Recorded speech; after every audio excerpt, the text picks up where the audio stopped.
So this is an extremely important symbol that's going to carry over into what we talk about next. This is the first degree Masonic tracing board, and I'm going to cover this from two angles, a positive connotation and a negative connotation. So here we see, first, there are directions. This is a map. We see north, south, east, and west. So we are standing at the west, looking east. The west is down here, the east is up here. We see that there is a checkered floor of black and white squares representing base consciousness. This is the checkered life of a man who is not born in consciousness. He does not know light from dark. He is a wanderer, a pawn in the game, so to speak. One who can be positioned. However, his master may wish him positioned, the chess master of the game, who sees the whole board from above, from a higher level of consciousness, and takes the pieces and positions them as he will. This is one who is in duality. Here's the pillars, the dual pillars. This is the pillar of Joachim. It is a masculine pillar, represented as a Doric column, and you have the sun ruling that pillar. It's the pillar of strength, the S representing strength. The feminine side of the pillar is the pillar of Boaz. The B at the bottom stands for beauty.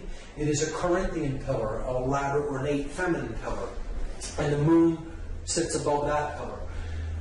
This is the pillars that represent the masculine and feminine aspects of human consciousness. And it is how we enter the world with these two principles kind of in opposition, and it's our goal to understand them and to unite them as one. To use our willpower, this is the pillar of will or wisdom, which the W stands for. It is Jacob's ladder. Jacob, as described in the story of Genesis, goes to a higher level of consciousness. He experiences God consciousness. He comes back down to the earth and understands that really the journey of life is to get back to that level of pure awareness and pure consciousness. And that is the end of the journey, kind of. It's like you enter in this dual state, seeing things as separate, and then the object is to make it through the realm of duality, the checkerboard floor, and unite the two principles as one, and then you're born into the stars, into the light of conscience and consciousness. So that's the journey up Jacob's ladder. And we see here in the background the stones known as the ashlars, the rough ashlar representing the soul in need of work, and the perfect ashlar representing the state of perfection to which we seek to attain. The initiates are going up the ladder in the 3 basic degrees of masonry. Entered apprentice, who is still on the floor. The fellowcraft, who is in the middle, who has not received the key, which is tied here to the ladder, but he's at the G, where conscience is beginning to be born, the care principle. And the master mason, who gets the key to unlock the star gate, the sun, so to speak, is bringing himself to a place of balance and understanding and enlightenment. So it's a powerful and positive connotation. It could also be used to represent the left brain and the right brain, the male and female yang and yin energies, and the object is to unify them in the middle to awaken the prefrontal cortex and the pineal gland, to awaken our star gate. Okay, and that's in the direction of the east. The direction of the light, the rising sun, is in the east. We don't want to be headed west. That's the direction of base consciousness, and darkness, the setting sun. The sun sets in the west, of course. So powerful symbology there, but it unravels even more when we consider this tracing board on its side, as I will show you. Again, here we're seeing the 3 lights in the heavens, the lights of Freemasonry, the lights of the religions, the sun, the moon, and the all-seeing eye, the stars and planets. Again, we saw the religions of Christianity, Islam, and Judaism representative of these principles. and how they correlate to the 3 pillars of Freemasonry and global consciousness. Now, looking at the Freemasonic tracing board on its side opens up a whole nother level of what this symbolically represents. So again, we're given directions. Here is the west, here is the east, this is the south, and this is the north. Understanding what we now understand about astrotheology, we can now understand what this whole scene really depicts. It depicts the spiritual journey of man out of the prison vibration that is on the earth, identification with the physical world of matter. This is the earth. It's black and white, the colors of a prisoner, okay? The prison planet, so to speak. And these are the lines of latitude and longitude of the earth. This is the Earth's equator, right here, the middle pillar. This is the Tropic of Cancer. This is the Tropic of Capricorn. In the southern hemisphere, the Tropic of Cancer in the northern hemisphere. Here we see the light of Freemasonry, the sun in the east, away from the earth. And this is the sun at the summer solstice. This is the sun at the winter solstice, when the northern hemisphere is in darkness, depicted as the moon there. We're not in enlightenment, right? This is the pillar of mercy, because when the sun is up there, the sun favors the northern hemisphere, shows mercy upon the northern hemisphere. Boaz is considered the pillar of severity, because the sun does not favor the northern hemisphere when it is at the pillar of Boaz, or the Tropic of Capricorn. And this is the equator. This will be balance, or the equinoxes, the all-seeing eyes, the place that opens up when the hemispheres of the brain come into a perfect state of balance.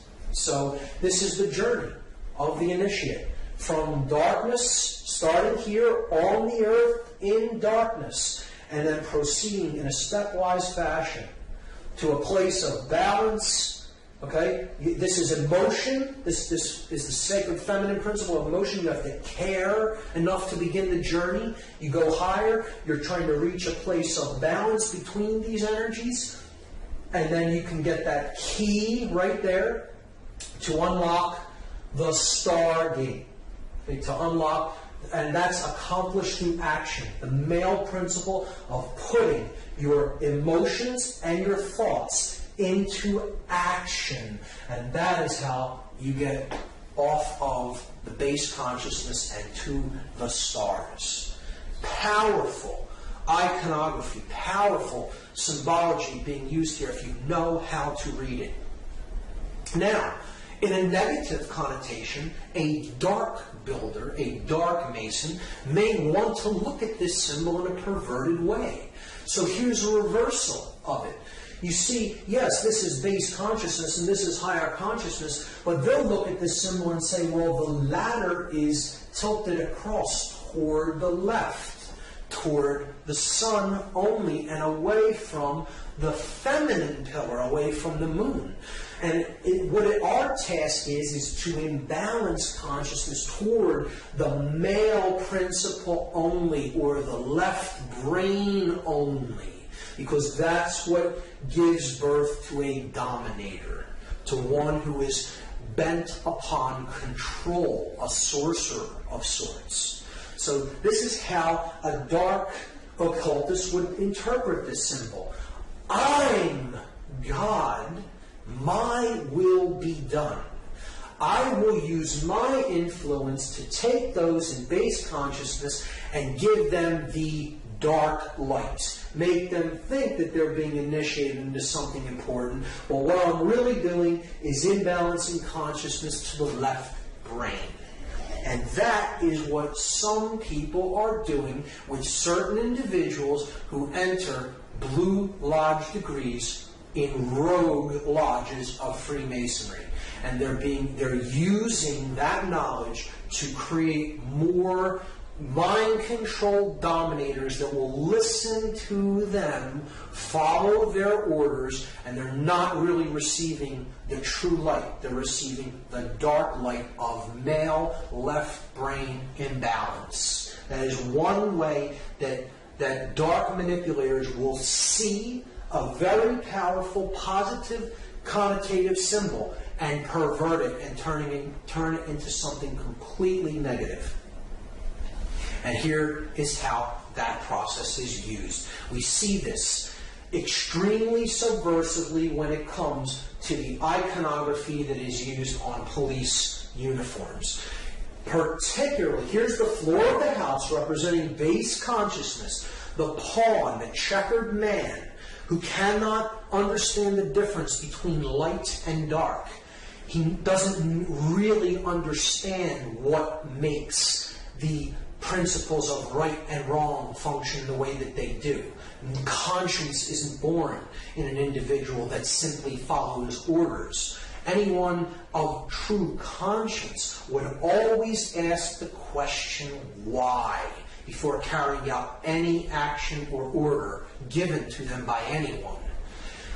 And we see this, if we look at this symbol of the Fraternal Order of Police having a Masonic third-degree handshake and the all-seeing eye of Freemasonry there, and the three other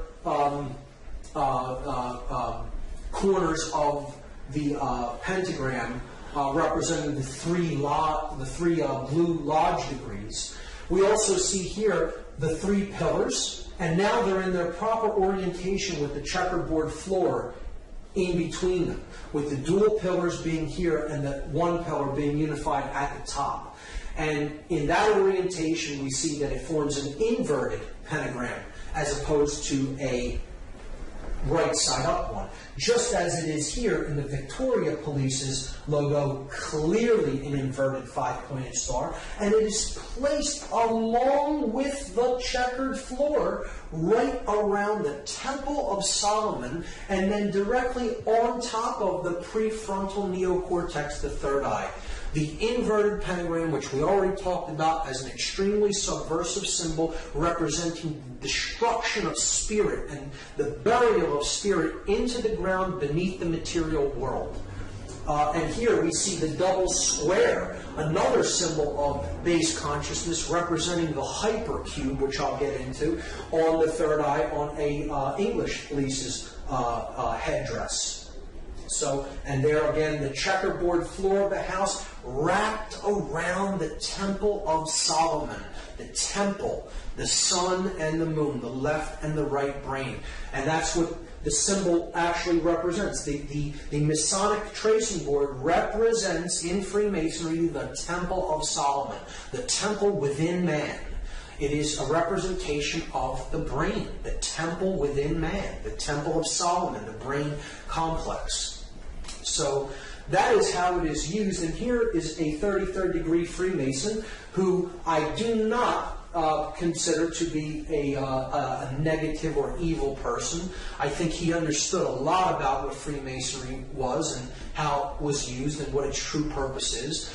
But he did talk about some of how the negative aspects of Freemasonry are used. This is Manly P. Hall. He said that Masonry conceals its secrets from all except the adepts and sages of the elect, and uses false explanations and misinterpretations of its symbols to mislead those who deserve to be misled, to conceal the truth which it calls light from them, and to draw it away from them. He's saying that those who are really not in the know, that often would pervert the ideas and the knowledge, are deliberately misled away from this knowledge so as not to let it fall into the wrong hands. I often think that as well, in Freemasonry, it is being done deliberately to try to create people who, those who really are in the knowledge of how consciousness works, can manipulate for their own gain and get them to do what they want, because they're dangling a carrot, so to speak, before them and saying, I have the higher level knowledge if you'll do what I tell you, and then I'll let you have it.